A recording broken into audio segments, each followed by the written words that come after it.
let's get to your pick of the week. Is it Sparty getting 7.5 in the big house? No way. Okay. If you want to get to that game, we can, but there's way too many variables at this point for that to be the pick I would go with. My pick of the week would be the LSU Tigers over your Florida Gators. Wow. Who, yeah, I mean, Florida's been crazy this year. I mean, they started out the year with Jim McElwain getting crucified for taking apart Fred Taylor's kid on the sideline. Yep. Everybody hates them. Then they go on this win streak, and Jim McElwain's going to be coach of the year. And then this week hits, and Will Greer's busted for PEDs.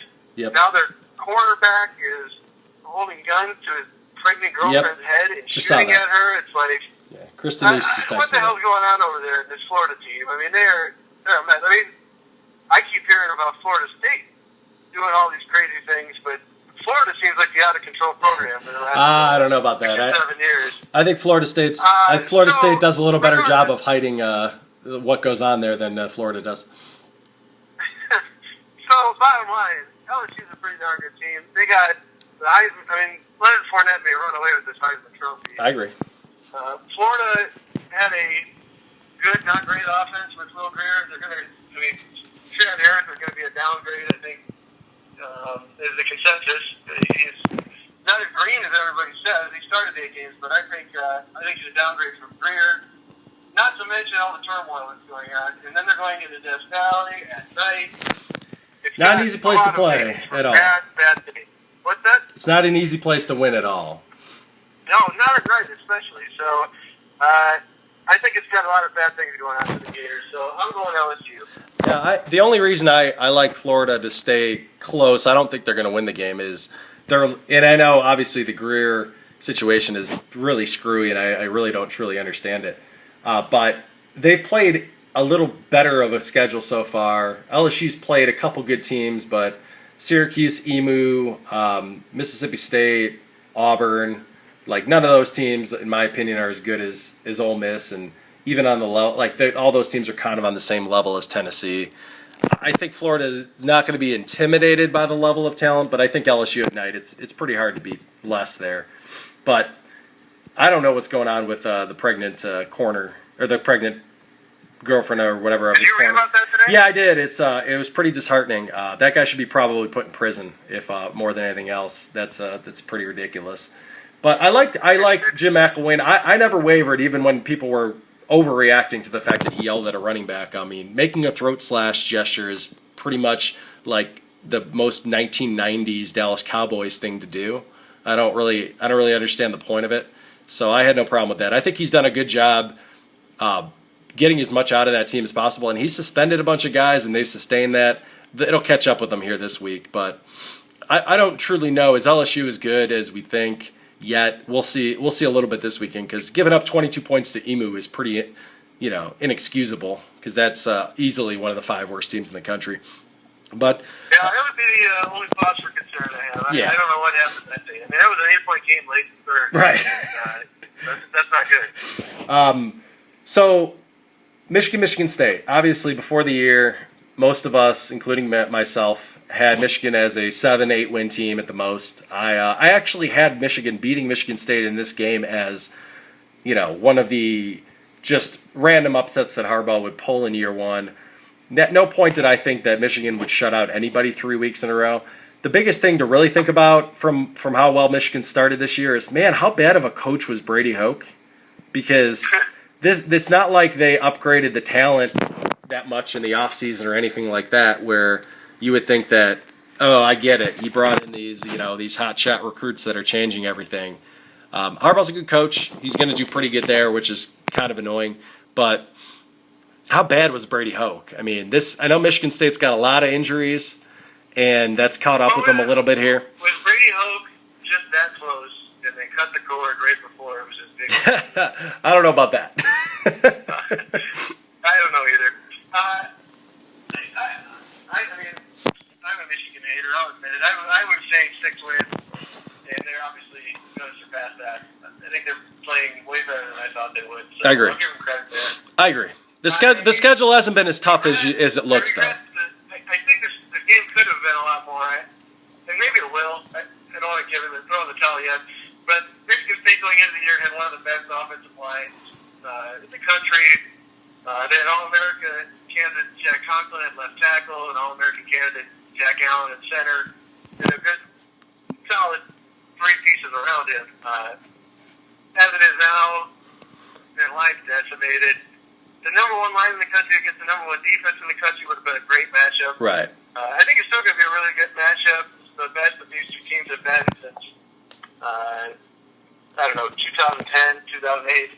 But it's just a little bit diminished from the standpoint that I don't think it's the fist fight that we could have seen. So we'll see. Well, yeah. I'm not going to count Spartans out. I think that Michigan State still got, Trevor and I were talking about it. Michigan State, I think, has the better talent in terms of individual talent. I think that Connor Cook, Shalik Calhoun, Jack Conklin, if he plays, all are potential first-round picks. I don't know that Michigan's got a first-round pick on their roster outside of Jabril Peppers, maybe. But Michigan's got a better 22 right now, and they're obviously playing better with more momentum. Right. I don't know. I mean, I'm still picking the Spartans. Of course. My heart, but you got to remember one thing: when you've won 6 of the last 7 years, there is a mental edge here. And I'm looking at the scores here, and Michigan hasn't even scored more than 17 points since 2009 in this game. That it's been a long time for them to have success on offense against Michigan State. And Rudolph's been a good game manager, but I would think that Michigan State has the most talent on defense besides Utah that they've faced so far. I know Northwestern has gotten a lot of credit, but that game got away from them pretty quick last week, giving up a kickoff and everything. I don't think that they faced as tough of the injuries are one thing, sure, but I don't think they've faced as good of a team since Utah as Michigan State. Plus, this is all week. Michigan is now a contender, and Michigan's you're getting ranked 4th in some people's top 5s, and Michigan State has no chance here, and all of a sudden the line's up to 7.5. And the line's been crazy. I'm taking this. I think it's a 3-point game either way. I think it come down to the wire. I think it's going to be ugly. I think I wouldn't be shocked if Michigan State wins. It's hard to say Michigan wouldn't win this week after watching the last couple weeks from both teams. But I mean, how many of these games has Michigan been in the last few years versus Michigan State? And I think that could change. I like our odds. If it's close, I think Michigan State can pull it out. They've been in so many close games over the years with the Rose Bowl, and the Big Ten Championship with Ohio State, and the Cotton Bowl last year with Baylor, and Oregon this year. I mean, they can go toe-to-toe with anybody late. And Connor Cook, generally, he's had some up and down stuff over his career, but in the big games, he usually does pretty well, and can play on the big stage. So if they can keep it close, I like their odds. I think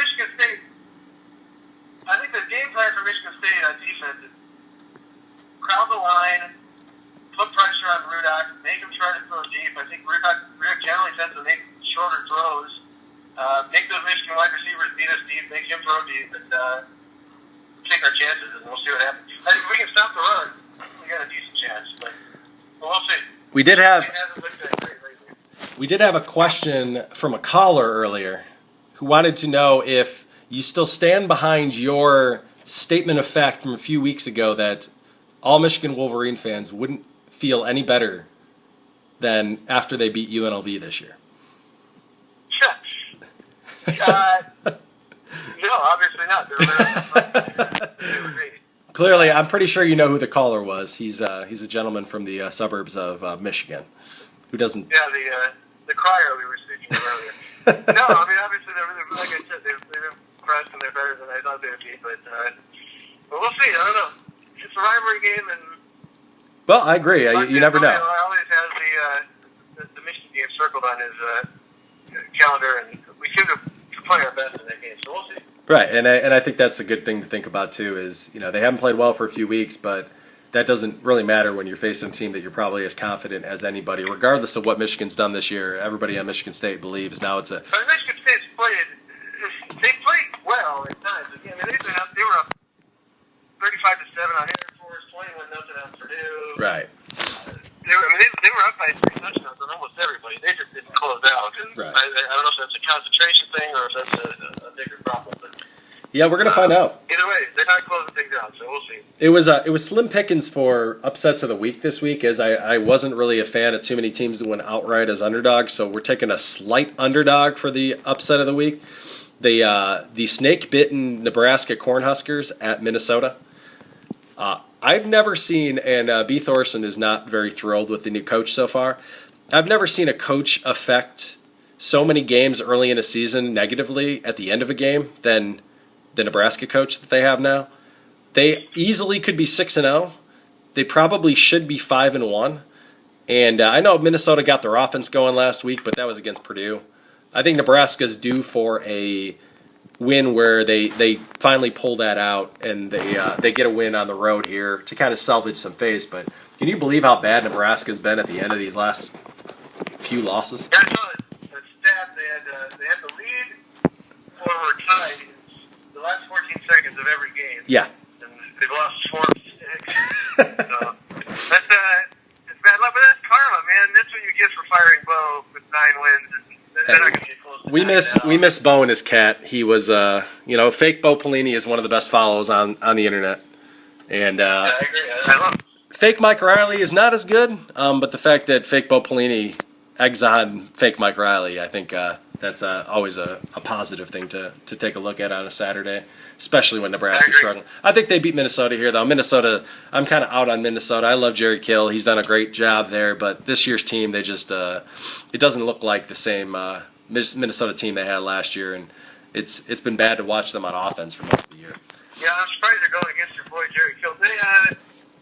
I got no problem picking Nebraska here. Both these teams have had a tough year, and I think Nebraska's probably closer to being whole than what Minnesota is. I don't think Minnesota's got it this year. No. I like the Huskies' chances this week at Miami, Ohio. As you know, from your region of the country, the Red Hawks aren't very good. I don't know about I'm picking the Who's to cover at home, and that's more of a Syracuse on the road just lost and gave up 40 whatever points to South Florida more than it's about us. And Syracuse just might have their injuries might just caught up to them. And if we don't win this game, we might not win another game the rest of the year.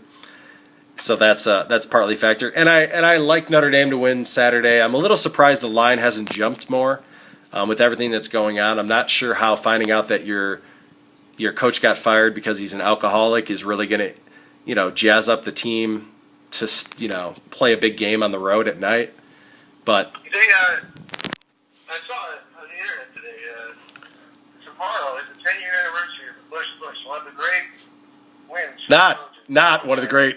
No, not at all. A good memory for everybody. One of the most awkward moments of my life when I ran screaming out of 807 number 2 at NIU because I thought the game was over. And I'm not sure Guider at any point in his life has been more satisfied telling anybody anything than game's not over. You better get back in here. I got the Trojans. Wow. Against the wall. I don't know. Everybody's against them. Let's against the world. Who knows? Talk might have been a negative aspect of the team anyway. If he's drunk on the sideline, he's certainly not adding to the